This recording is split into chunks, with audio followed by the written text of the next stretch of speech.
Di antara pegunungan yang seakan menyentuh langit dan lembah-lembah yang begitu tua hingga angin masih menyimpan suara-suara tak bernama, terdapat sebuah negeri yang jarang dibicarakan, Kyrgyzstan. Sebuah wilayah yang tersembunyi di antara raksasa-raksasa, negeri tempat modernitas melaju dengan kecepatan yang lamban dan tradisi yang tak pernah mati. Di sini, waktu tak berjalan, ia terasa lambat. Segalanya tampak membeku, antara yang sakral dan yang terlarang, apa yang terucap dan apa yang tak terucap. Seberapa banyak yang kita ketahui tentang suatu bangsa yang terlepas dari keramahan mereka dengan cemburu menyimpan rahasia tergelap mereka. Kyrgyzstan bukan sekadar titik di peta. Ia adalah sejarah yang hidup, sebuah teka-teki yang terbuat dari salju, darah, keyakinan, dan kesunyian. Dalam perjalanan ini, kita tidak akan membahas lanskap bak kartu pos atau rute wisata. Kita akan memasuki desa-desa tempat legenda masih dibisikkan di dekat perapian.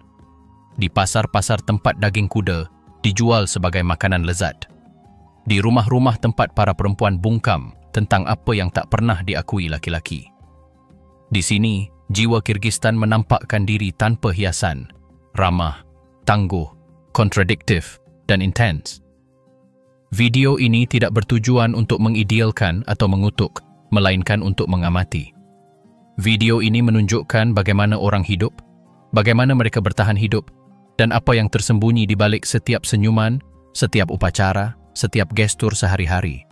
Karena Kyrgyzstan tidak dipahami dengan membaca, ia dipahami dengan mendengarkan. Dan terkadang, yang paling terungkap bukanlah apa yang dikatakan, melainkan apa yang orang takut untuk katakan.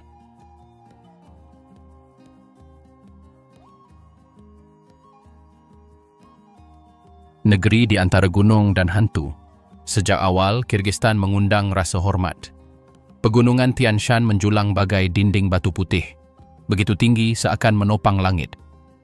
Di bawah, angin menderu menembus lembah-lembah tak berujung, menggerakkan tenda-tenda para penggembala nomaden yang masih mengikuti irama musim. Tak ada suara bising kota atau lampu yang memecah kegelapan, hanya hembusan alam yang tak henti dan derap kaki kuda yang menghantam tanah kering. Di pegunungan ini, hawa dingin tak kenal ampun. Di musim dingin, udara menusuk kulit dan kesunyian menebal seolah dunia telah berhenti. Desa-desa berkumpul di sekitar api unggun dan setiap percikan seakan menceritakan sebuah kisah. Para lelaki minum teh kental, para perempuan memanggang roti di atas batu panas, dan anak-anak belajar berkuda sebelum belajar menulis. Kyrgyzstan bukanlah negara untuk orang yang penakut. Di sini, penghidupan diperoleh melalui kerja keras. Tak ada laut, tak ada kota-kota kosmopolitan yang besar. Yang ada hanyalah tanah keras, padang rumput, dan langit luas yang mengawasi segalanya. Jalan-jalannya panjang dan sepi, tetapi penuh dengan tanda-tanda tak kasat mata yang tampaknya dipahami penduduk setempat tanpa kata-kata. Sebuah gestur, pandangan sekilas, atau frasa singkat sudah cukup untuk mengetahui apakah Anda diterima atau lebih baik pergi. Di desa-desa tertua, orang-orang masih membicarakan roh-roh yang tinggal di pegunungan. Tidak ada yang menyebut mereka secara langsung. Konon, hal itu menarik perhatian mereka. Mereka menyebutnya elevator, mereka yang berjalan mengikuti angin. Mereka adalah bayangan yang melindungi para pelancong atau menghukum mereka jika mereka menyinggung tanah. Beberapa orang bersumpah pernah melihatnya di malam tanpa bulan, sosok-sosok tinggi dan pucat yang menghilang saat Anda berkedip. Di wilayah Narin, pegunungan yang dikenal sebagai tulang punggung naga, menyimpan salah satu misteri yang paling ditakuti. Para penggembala mengklaim ada sebuah gua tempat gema merespons dalam bahasa yang tak seorang pun kenal. Jika Anda masuk, Anda tidak akan pernah kembali dalam keadaan sama, ulang para tetua. Beberapa turis yang penasaran telah mencoba mencapainya, tetapi hampir semuanya kembali sebelum waktunya, kelelahan, bingung, atau sakit.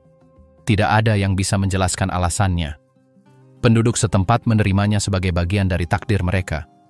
Mereka percaya gunung memiliki jiwa, dan setiap puncak memiliki penjaganya. Ketika seorang pengembara menghilang, Mereka tidak menganggapnya sebagai kehilangan, melainkan persembahan. Karena itu, sebelum melintasi jalur tertentu, para penunggang kuda meninggalkan potongan roti atau pita warna-warni di pohon. Itulah cara mereka meminta izin. Di daerah-daerah terpencil, hubungan dengan hal-hal spiritual menyatu dengan rutinitas sehari-hari. Tidak ada kuil modern atau pendeta dengan khotbah yang rumit. Hanya para tetua yang melafalkan doa-doa yang mereka hafalkan, tanpa tahu siapa yang menciptakannya. Dipercaya bahwa orang mati terus menemani yang hidup, terutama saat badai. Ketika angin bertiup dari utara dan menghantam dinding rumah, banyak yang menutup pintu dan memadamkan lilin mereka. Mereka tidak ingin arwah-arwah itu beristirahat. Terlepas dari kerasnya, alam di sini memiliki keindahan yang mengintimidasi. Danau-danau seperti Ishik-kul, yang birunya tak terkira, bagaikan cermin di antara pegunungan. Sekilas, danau-danau itu tampak tenang, tetapi penduduk setempat mengklaim bahwa seluruh desa berada di bawah air tersebut, ditelan oleh gempa bumi purba. Pada malam yang cerah, mereka bilang, Anda bisa melihat cahaya bergerak di bawah permukaan, seolah-olah seseorang masih hidup di sana. Hubungan orang Kyrgyzstan dengan kematian bersifat langsung, tanpa rasa takut, tetapi dengan rasa hormat. Mereka tidak percaya pada kematian mutlak, melainkan pada kesinambungan. Segala sesuatu yang mati akan menjadi angin, kata mereka. Mungkin itulah sebabnya, ketika Anda berjalan di antara pegunungan, Anda merasa selalu ada sesuatu yang mengawasi. Lanskap Kyrgyzstan memiliki karakter tersendiri, mengesankan, tak terduga, dan sangat simbolis. Setiap lembah memiliki kisah, setiap bukit memiliki rahasia. Dan meskipun negara ini mencoba membuka diri untuk pariwisata dan modernitas, esensinya tetap utuh. Jauh di lubuk hatinya, Kyrgyzstan lebih milik hantu-hantunya daripada milik rakyatnya. Dan di sanalah, dalam perpaduan keindahan dan misteri itu, jiwa sejatinya mulai menampakkan diri. Karena di sini, di antara pegunungan dan bayang-bayang, tak ada ruang untuk kebohongan. Hanya untuk apa yang bertahan.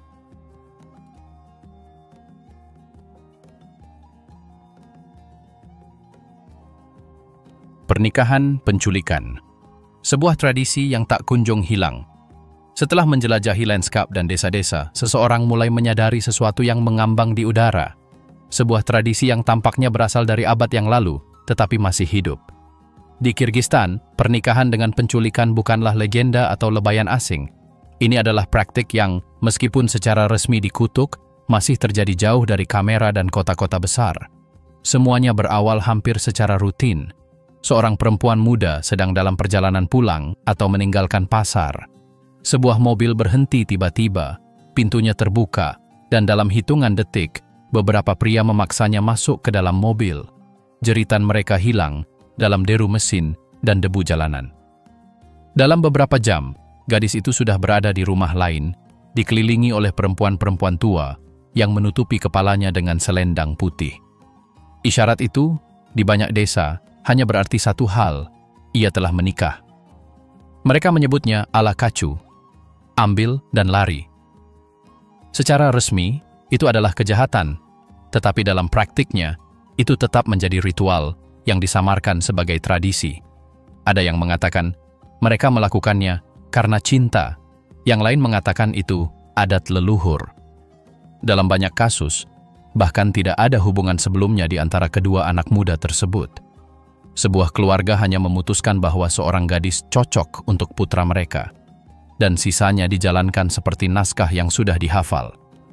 Seorang perempuan dari Tokmok, yang meminta untuk merahasiakan namanya, mengatakan ia diculik pada usia 17 tahun. Saya tidak mengenalnya. Mereka memasukkan saya ke dalam mobil. Saya menangis sepanjang perjalanan. Di rumah ibunya, mereka menyelubungi saya dan mengatakan bahwa jika saya pergi, saya akan membawa aib bagi keluarga saya. Saya tetap tinggal. Sekarang saya punya 2 anak. Suaranya tidak terdengar kesal, tetapi juga tidak bebas. Ia berbicara seolah-olah ingatan itu telah memudar seiring waktu. Di beberapa desa, keluarga para perempuan muda mencoba melawan. Namun tekanannya sangat besar. Jika seorang gadis bermalam di rumah pria itu, bahkan di luar kehendaknya, masyarakat menganggapnya tidak terhormat. Reputasi mereka hancur, dan keluarga mereka menanggung malu. Oleh karena itu, banyak orang tua akhirnya menyetujui pernikahan tersebut untuk menyelamatkan kehormatan mereka. Pemerintah Kirgistan telah menyatakan alakacu ilegal dan dapat dihukum penjara. Namun, hukum ini jarang berlaku di desa-desa terpencil. Di banyak daerah pedesaan, polisi mengenal keluarga yang terlibat dan lebih suka menutup mata. Terkadang, mereka bahkan ikut serta dalam pernikahan. Impunitas tumbuh subur dalam kebisuan dan ketakutan. Pada tahun 2021, negara ini diguncang oleh kasus Aizada Kanatbekova, seorang perempuan berusia 27 tahun yang diculik di jantung kota Bishkek. Beberapa hari kemudian, ia ditemukan tewas. Insiden tersebut memicu demonstrasi besar-besaran, terutama di kalangan perempuan muda. Untuk pertama kalinya, teriakan terdengar di jalan-jalan yang mengatakan, "Ini bukan tradisi, ini kejahatan." Protes-protes tersebut ditindak tegas, tetapi meninggalkan jejak. Media internasional meliput kasus ini, dan pemerintah menjanjikan reformasi. Meskipun demikian, di lembah-lembah terpencil, tradisi ini tetap ada. Bukan karena niat jahat semata, melainkan karena banyak yang menganggapnya biasa saja. Begitulah cara nenek saya menikah, begitulah cara ibu saya menikah, ujar para pria tua, tanpa menyadari beratnya kata-kata tersebut. Para pembela praktik ini seringkali membenarkannya sebagai cara untuk melestarikan akar Kirgistan dari pengaruh asing. Mereka mengklaim bahwa orang Kirgistan sejati tetap menjaga tradisi mereka, terlepas dari apapun yang dikatakan Barat. Di balik kebanggaan ini terdapat konflik mendalam antara identitas dan hak asasi manusia, antara nostalgia dan kenyataan. Di sisi lain, beberapa perempuan mengakui bahwa mereka menerima penculikan untuk menghindari bentuk-bentuk tekanan lainnya. Dalam budaya di mana pernikahan tetap menjadi pusat kehidupan sosial, banyak yang takut untuk tetap melajang. Seorang guru dari wilayah Jalalabad mengaku, "Mereka menculik saya, ya, tetapi saya tahu itu akan terjadi. Itu cara orang tua saya untuk menghindari membayar mas kawin. Dengan begitu, tidak ada yang menyalahkan mereka." Sikap pasrah seperti ini menunjukkan bahwa masalahnya bukan hanya kekerasan fisik, tetapi keseluruhan struktur ekspektasi dan kebungkaman. Para antropolog lokal menjelaskan bahwa pada zaman dahulu, penculikan bersifat simbolis. Sang pria mencuri sang wanita dengan persetujuannya, dan upacara tersebut merupakan cara theatrical untuk menunjukkan hasrat dan komitmen. Seiring waktu, sandiwara ini terdistorsi. Kini, dalam banyak kasus, persetujuan tidak lagi ada. Tradisi ini telah kehilangan makna aslinya, tetapi tetap dipertahankan seolah-olah tidak ada yang berubah.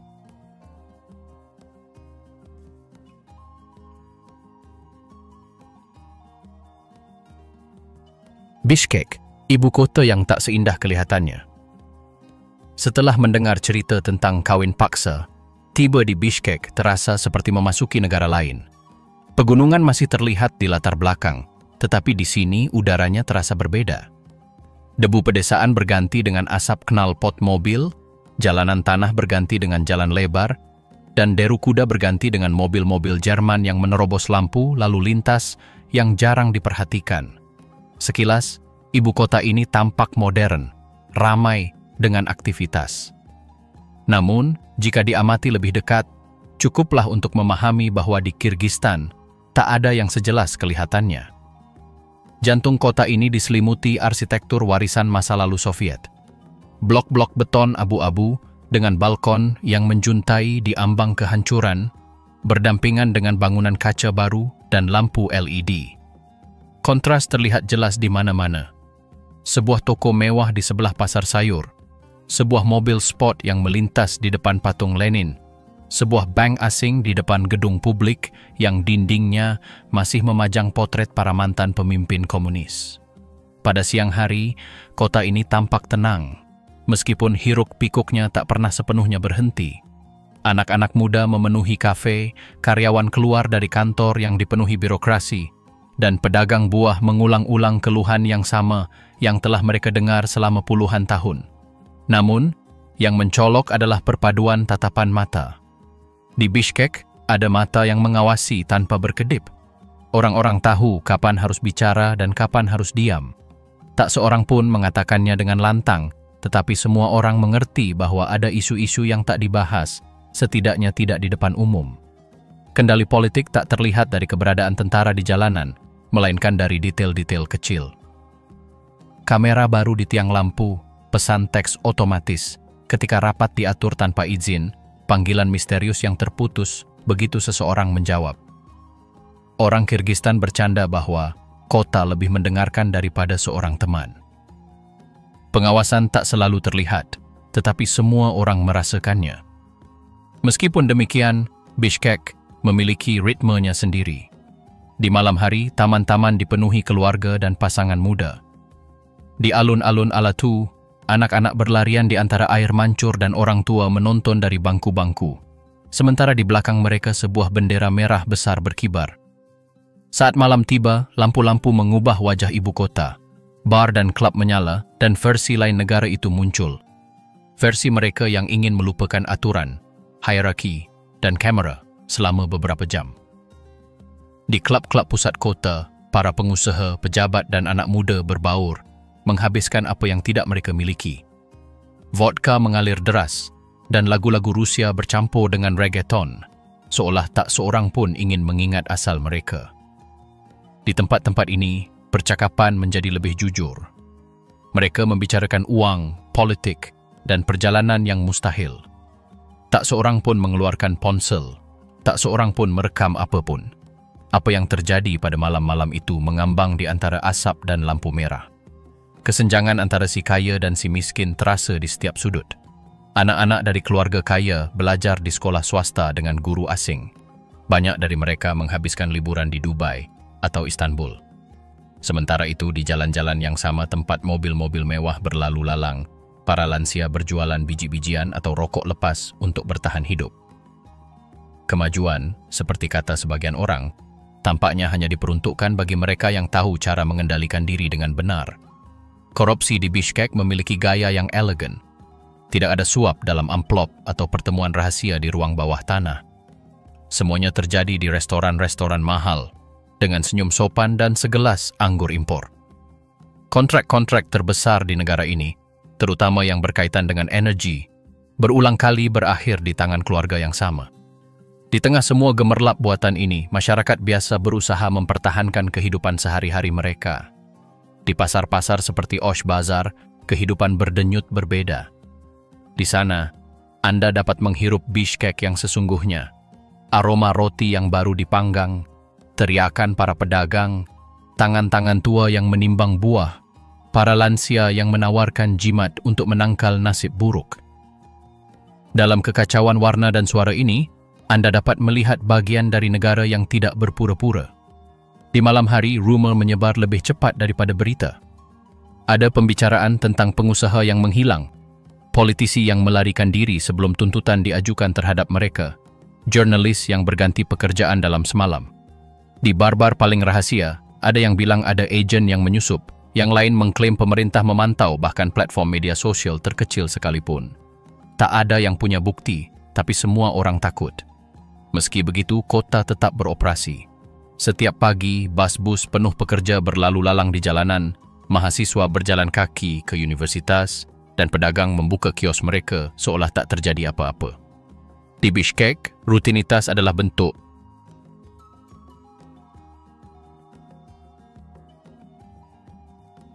gastronomi yang tak termaafkan. Di Kyrgyzstan, segalanya berawal dan berakhir dengan meja yang tertata rapi.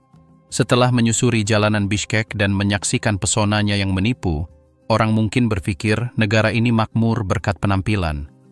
Namun, cukup duduk di depan taplak meja yang dilapisi roti pipih, daging yang mengepul, dan semangkuk kumis untuk memahami bahwa di sini kebenaran dikunyah.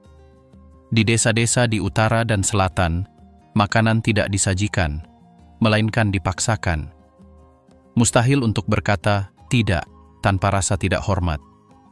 Jika tuan rumah menawarkan daging kuda, Anda menerimanya, meskipun aromanya asing bagi Anda. Sikap ini lebih dari sekadar keramahan, melainkan sebuah wasiat. Kuda di Kyrgyzstan melambangkan kekuatan dan martabat. Menyantapnya bukan sekadar makanan, tetapi juga penghormatan terhadap adat nomaden selama berabad-abad. Meja-meja Kyrgyzstan adalah medan perang simbolis.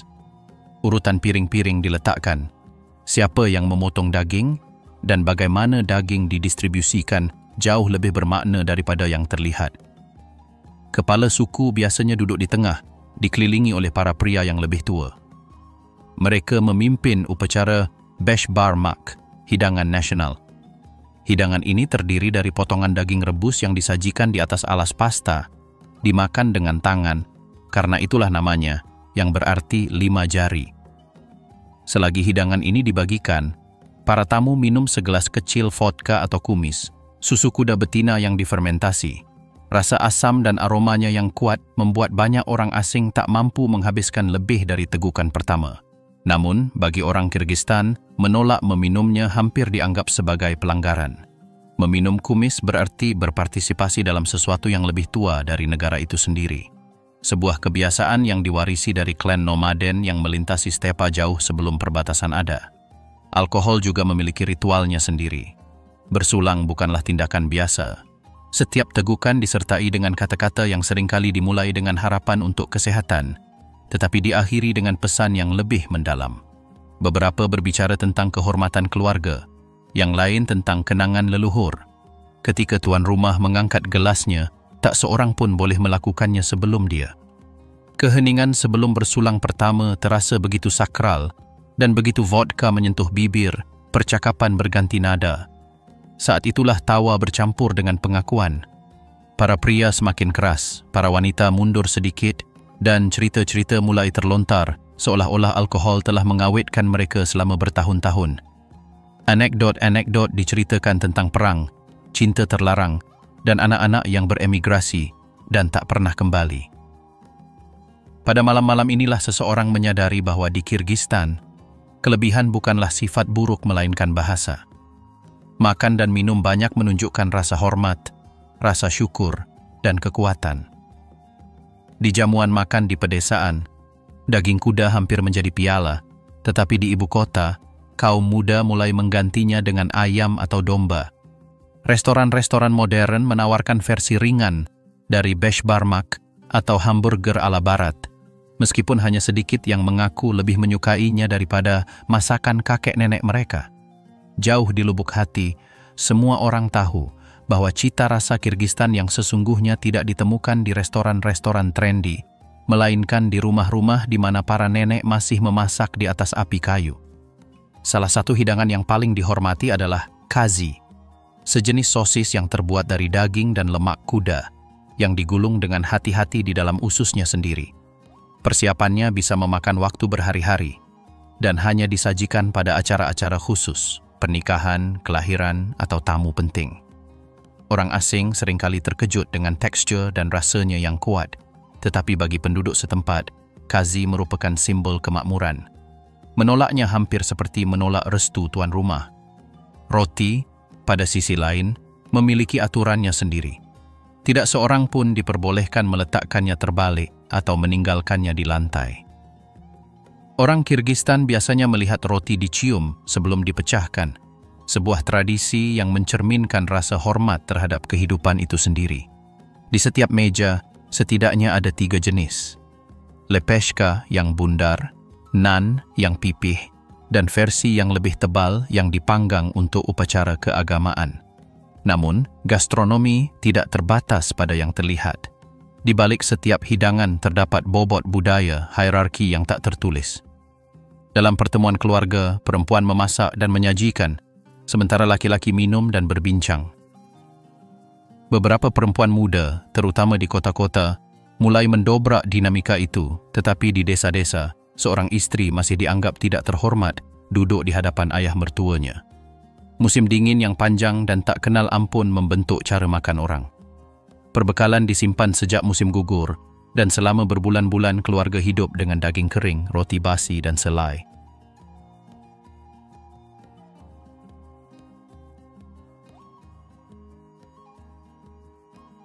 Perempuan Kyrgyzstan, kecantikan, mitos, dan beban budaya. Setelah berbagi meja di mana makanan menjadi bentuk penghormatan, tak terelakkan untuk menyadari siapa yang menopang seluruh ritual ini, para perempuan. Merekalah yang menyiapkan, menyajikan, dan membersihkan, seringkali tanpa sepatah kata pun. Di Kyrgyzstan, kehadiran perempuan sama nyatanya dengan yang tak terlihat. Mereka ada di mana-mana, tetapi jarang terdengar secara terbuka. Perempuan Kyrgyzstan memiliki kecantikan yang tak terlupakan. Ciri-ciri mereka merupakan perpaduan alami warisan Asia Tengah dan Rusia. Mata sipit atau agak berbentuk almond, kulit cerah atau kecoklatan karena sinar matahari pegunungan, rambut gelap yang sering mereka sembunyikan di balik jilbab, dan postur tegak yang menunjukkan kepercayaan diri. Di kota-kota, terutama di Bishkek, banyak perempuan berpakaian modern dengan riasan tipis dan pakaian ketat. Namun di luar ibu kota, di kota-kota kecil dan desa-desa, aturannya berubah. Jilbab tetap menjadi kewajiban sosial. Tidak mengenakannya dapat diartikan sebagai kurangnya rasa hormat terhadap keluarga atau tradisi. Di beberapa wilayah selatan, bahkan mahasiswa muda langsung memakainya begitu tiba di rumah, seolah-olah ada dua versi diri mereka.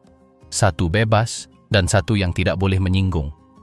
Peran perempuan Kyrgyzstan bagaikan benang merah yang tegang antara masa lalu dan masa kini. Banyak yang bekerja, kuliah, dan menjalankan bisnis sendiri. Tetapi pernikahan tetap menjadi acuan hidup mereka. Para ibu bertanya kepada putri mereka, kapan mereka akan menikah jauh sebelum mereka membicarakan studi mereka. Dan jika seorang perempuan mencapai usia 30 tahun tanpa menikah, komentar-komentar mulai bermunculan. Pasti ada yang salah, kata beberapa orang. Di daerah pedesaan, perjodohan masih ada, dan meskipun penculikan pengantin telah menurun, rasa takut untuk membicarakannya tetap ada. Banyak keluarga lebih memilih untuk diam daripada mengakui bahwa putri mereka dipaksa menikah. Sebaliknya, mereka mengatakan itu karena cinta atau memang sudah ditakdirkan. Ini adalah adat istiadat yang tidak semua orang setujui, tetapi tetap hidup dalam batasan hukum. Para perempuan yang lebih tua mengenang dengan sedikit nostalgia masa-masa ketika, menurut mereka, istri lebih patuh dan pria lebih bertanggung jawab. Di sisi lain, perempuan yang lebih muda mengenang wacana ini dengan lesu. Mereka tumbuh besar bersama internet, serial asing, dan media sosial. Mereka tahu cara hidup yang berbeda, kemungkinan yang berbeda. Beberapa mencoba beradaptasi tanpa sepenuhnya melanggar tradisi. Yang lain memberontak secara diam-diam berkencan dengan pasangan mereka, atau menolak menikahi seseorang yang dipilih oleh keluarga. Di bar-bar tersembunyi di Bishkek atau klub malam tersibuk, pergeseran generasi yang jelas terlihat. Para perempuan minum, menari, dan berperilaku bebas. Namun bahkan di sana, tatapan mata pun penting. Tidak semua orang menghakimi mereka secara terbuka, tetapi di negara yang lebih menghargai kehormatan keluarga daripada reputasi individu, sebuah foto di media sosial dapat berubah menjadi masalah serius. Ada kisah tentang perempuan yang dipecat karena mengunggah foto yang dianggap tidak pantas, dan tentang pacar yang ditolak karena terlihat terlalu bahagia di sebuah pesta. Secara fisik, perempuan Kyrgyzstan cenderung sangat memperhatikan penampilan mereka. Itu bukan kesombongan, melainkan semacam disiplin. Dalam budaya mereka, kecantikan juga merupakan bentuk penghormatan terhadap orang lain.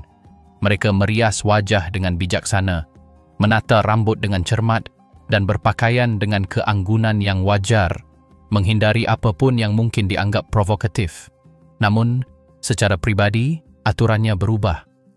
Dalam percakapan di antara teman-teman atau selama perayaan yang intim, perempuan yang sama yang tampak sederhana dapat menertawakan topik-topik yang tidak akan pernah mereka bahas di depan umum. Seksualitas, meskipun masih menjadi topik tabu, mulai mendapat perhatian di kalangan generasi muda. Beberapa perempuan muda berbicara terbuka tentang kehidupan cinta mereka, sesuatu yang tak terpikirkan oleh ibu atau nenek mereka. Di sisi lain, laki-laki masih percaya bahwa wilayah ini milik mereka. Sudah umum mendengar bahwa perempuan yang baik harus tetap perawan sampai menikah, tetapi tidak ada yang menerapkan standar yang sama kepada mereka. Standar ganda ini begitu mengakar sehingga bahkan mereka yang mempertanyakannya tahu bahwa perubahan akan lambat. Di media lokal, tokoh-tokoh perempuan mulai menempati ruang-ruang penting. Ada jurnalis, pengusaha, penyanyi, dan politisi yang berani menantang cetakan tradisional. Namun banyak yang menghadapi serangan di media sosial atau tekanan dari keluarga mereka untuk menguranginya. Beberapa orang akhirnya menyerah, bukan karena kurangnya keberanian, tetapi karena mereka tahu biaya melanggar aturan bisa terlalu tinggi.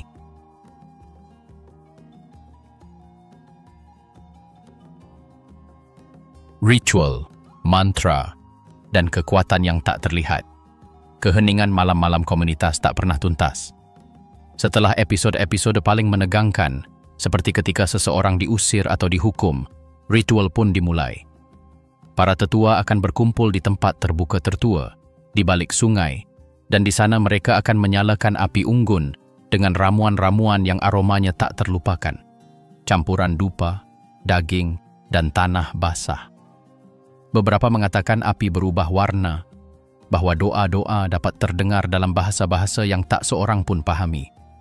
Yang lain bersumpah mereka telah melihat bayangan bergerak mengikuti irama genderang, bayangan yang tak sesuai dengan sosok apapun yang hadir. Syamanisme berakar dalam jiwa komunitas. Tak seorang pun menyebutnya secara langsung, tetapi semua orang tahu siapa mereka yang tahu lebih dari apa yang terlihat.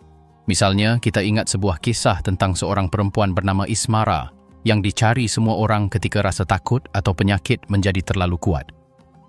Gubuknya dipenuhi benda-benda aneh. Guci berisi cairan kental, bulu burung langka, batu berukir, dan patung-patung kecil yang terbuat dari tulang. Konon, ia memiliki anugerah memanggil angin untuk mengubah arah badai, dan suatu ketika sungai mengancam akan meluap, ia berlutut di hadapan air dan berbicara selama berjam-jam. Keesokan harinya, langit cerah.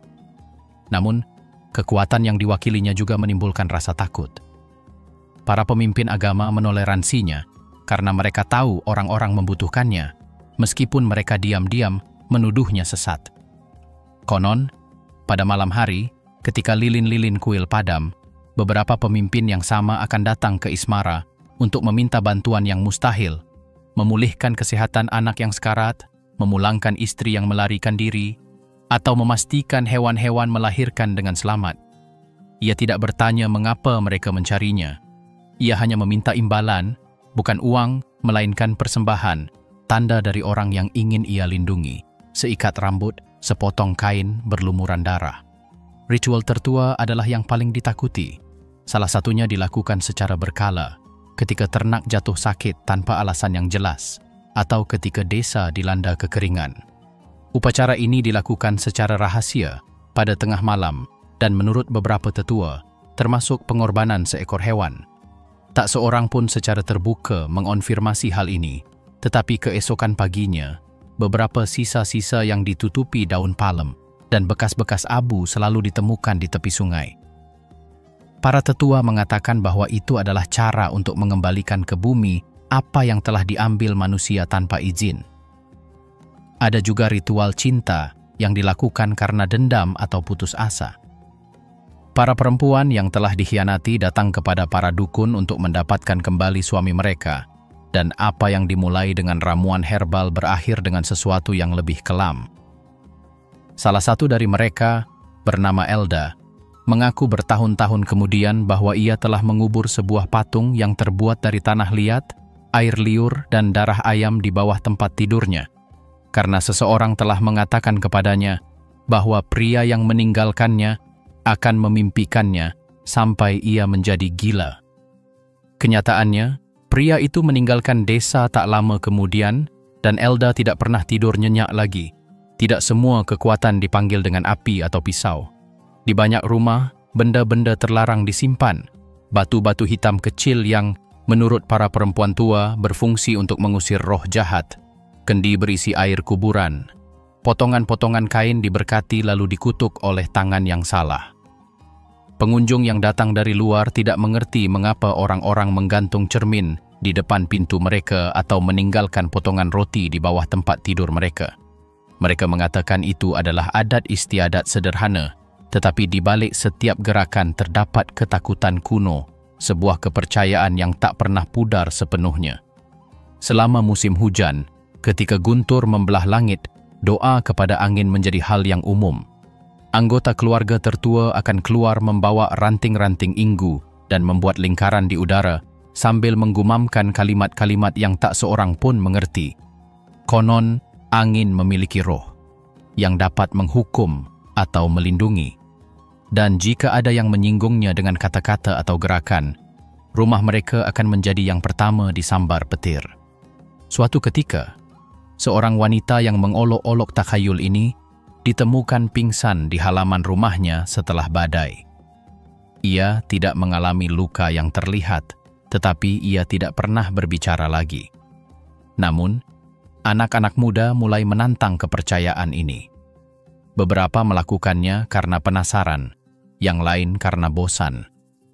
Pada suatu kesempatan, 3 anak laki-laki memutuskan untuk memasuki tanah lapang tempat ritual terlarang dilakukan. Mereka ingin membuktikan bahwa tidak ada hal supernatural yang terjadi. Mereka membawa lentera dan tawa, tetapi mereka kembali dengan pucat dan gemetar.